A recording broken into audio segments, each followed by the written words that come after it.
I did a full video day and night on the performance Nissan Z. Now this one is the NISMO, so what's the difference? Well, for one thing, the NISMO has 420 horsepower and 384 pound-feet of torque, which is up significantly.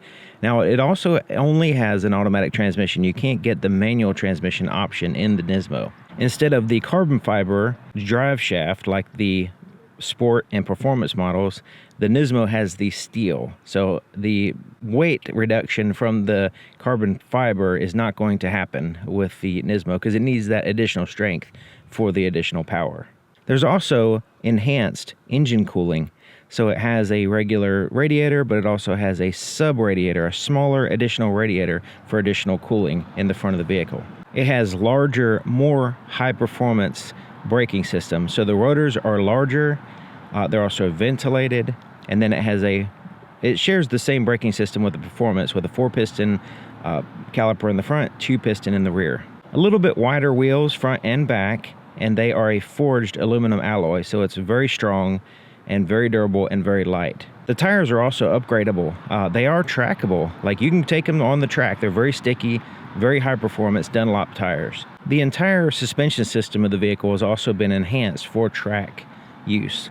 So the steering, the suspension, the tires, the braking system, everything, the chassis, everything has been enhanced to handle track use. It has a larger rear spoiler back here, so 3-piece, so it extends over each side of the vehicle.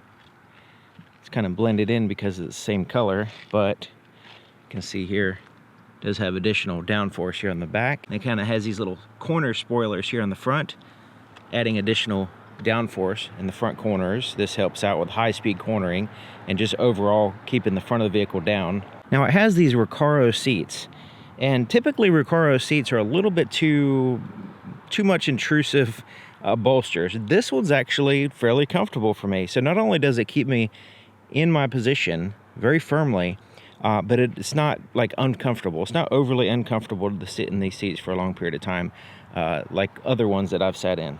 When you start the vehicle, it has these little graphics here. It says NISMO. And basically the screen here is about the same as the performance. There are different options there that I showed you that you can set up different views. And steering wheel is about the same. So it has the suede, but it also has this little red line here at the top, giving you the 12 o'clock position of the steering wheel, which is pretty cool. We also have some red accents over here for the start button. These are like an anodized aluminum, really nice. And there's the different drive modes there. And this one has the Sport Plus, which is the exclusive NISMO drive mode. And it shifts crazy fast. So that's not for normal driving. Standard is actually pretty good. It smooths out the shifts and makes it, you know, just a normal drive more pleasant. The track type features the vehicle has is really fun to drive and everything, but you know, if you're just driving normally, you wouldn't need to use those. I really like these seats. It has that red in the middle, suede in the center, suede here on the door, and this is an Alcantara suede. It's overall really nice vehicle. Yeah, there's a lot of overlap as far as just the regular usability of the vehicle, other than the manual, the automatic transmission versus manual. The performance that I drove a few weeks ago is, you know, using the vehicle is about the same. So I'm going to go ahead and put it in sport mode and just accelerate so you can see how fast the transmission shifts. A few weeks ago I drove the manual transmission and it's really fun to drive, but the automatic transmission is technically faster, and also this automatic transmission option in the NISMO is shifts way faster than the other trim. So see what it sounds like here.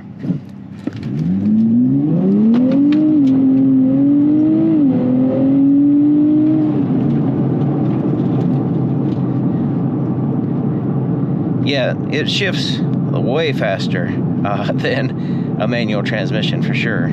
So one of the things about the NISMO, it has a Sport Plus drive mode under the drive mode selector here. which gives it the absolute maximum that the vehicle can put out, basically.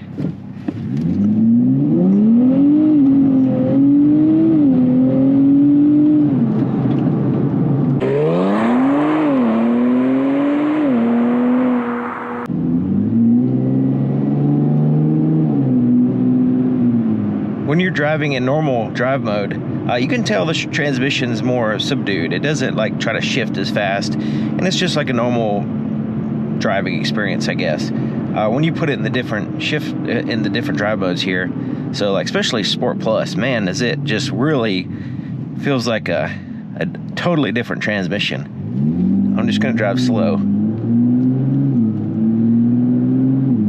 It just wants to punch you forward every shift. And you can really tell it slow or fast, but slow it just kind of makes you tell the difference here when you put it in that Sport Plus. So yeah, the drive modes do make a big difference with the transmission and the way it shifts. It's very impressive when you put it in for Sport Plus, when you want all that power. You know, if you're just driving normally, it's not a big deal. It might be a little annoying because it's like surging the vehicle forward every time it shifts. So the normal drive mode really does smooth that out.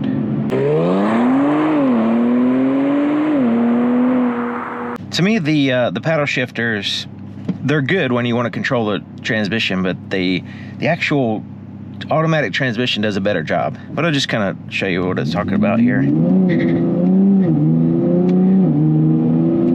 See how fast the shifts are? It's incredible how fast they are. So I'm not like trying to go real fast or anything. I just want you to see how it shifts when you do the paddle shifters in the Sport Plus mode. It's just as fast as the actual transmission, but it of course you have to have practice in order to match the level of the software and the transmission to shift it and make it go as fast as it can go. But if you need that control, especially if you're cornering or something like that, the engine braking, you want to hang on to the rev, that kind of stuff, then you can of course use the paddle shifters.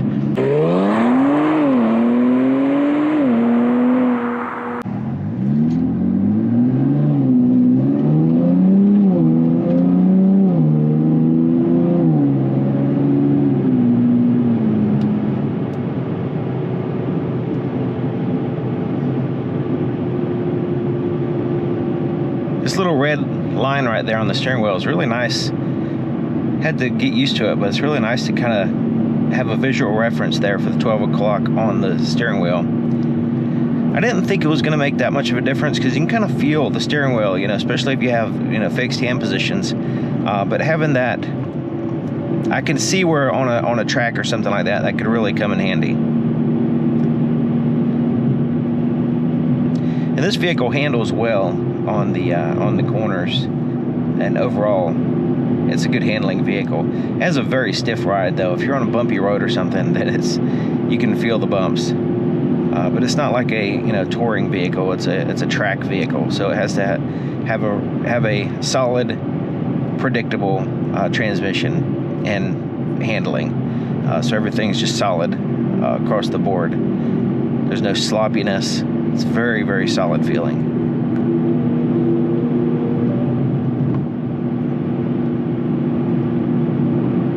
And the braking as well, so there's nobody behind me, so I'm going to slow down. And that's just pretty mild braking. You can actually slow down faster than that. It's pretty impressive, the braking system.